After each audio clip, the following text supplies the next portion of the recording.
नमस्कार. संवाद बाय समक्षमध्ये तुमच्या सगळ्यांचं पुन्हा एकदा स्वागत.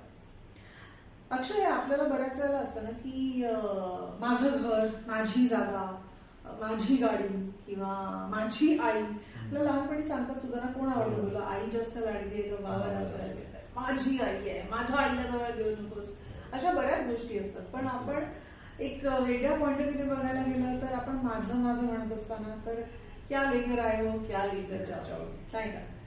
तर मला असं वाटतं की ह्या संदर्भातला काहीतरी एक किस्सा अक्षयकडे आहे, तर नक्कीच आपण तो ऐकूया. तर काय आहे ते सांगशील? हा किस्सा माझा एक फेवरेट स्टोरी आहे. ही पण शंकर महाराजांच्या चरित्रातली एक कहाणी आहे. शंकर महाराज तसे प्रत्येक त्यांच्या भक्तांच्या घरी जायचे आणि जेव्हा जेव्हा जायचे तेव्हा असंख्य भक्त येऊन त्यांना भेटायचे. तर अशाच एका दिवशी एक भक्त आले आणि म्हणाले, महाराज तुमच्याकडे काम आहे, माझ्या मुलीचं लग्न कधी होणार? महाराज भडकले, बोलले काय ज्योतिष आहे का मी तुला सांगायला? चल नाही सांगणार, जा. महाराज प्लीज सांगा माझ्या मुलीचं लग्न कधी होणार, मी खूप वाट पाहतोय, मला दुःख होतंय, मला असंही होतंय की इतक्या वर्षापासून मी माझ्या मुलीचं लग्न करायला बघतोय आणि माझी मुलगी कोणच तिला पसंत करत नाही, तर कधी होणार माझ्या मुलीचं लग्न? असं त्याच्याकडे बघितलं एकटाकडे, म्हणाले मी मेल्यावर तुझ्या मुलीचं लग्न होईल, जा.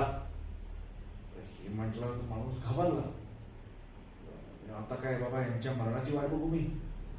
तर तिकडे त्यांचे एक लहान शिष्य होते, एक 16-18 वर्षाचे रानडे होते. तर ते म्हणाले, काका महाराज म्हणतायत तुमच्या आतला जो मी आहे, जेव्हा तो मी मरेल तेव्हा तुमच्या मुलीचं लग्न होईल. हे म्हटलं शंकर महाराज जसे जोरात हसायचे तसे हसायला लागले आणि बोलले, अरे पोरगा मोठा झाला. तर हेच आहे की आपण जे म्हणतो, जसं तू म्हणालीस, माझं कार, माझी गाडी, माझा व्यवसाय, माझं मी, हा जो मी जो आहे, हा मीपणा जो आहे, जेव्हा तो मीपणा मरेल तेव्हाच आपण स्वतःशी खरोखर एकरूप होऊ आणि स्वतःशी एकरूप होणं म्हणजेच त्या ईश्वराशी एकरूप.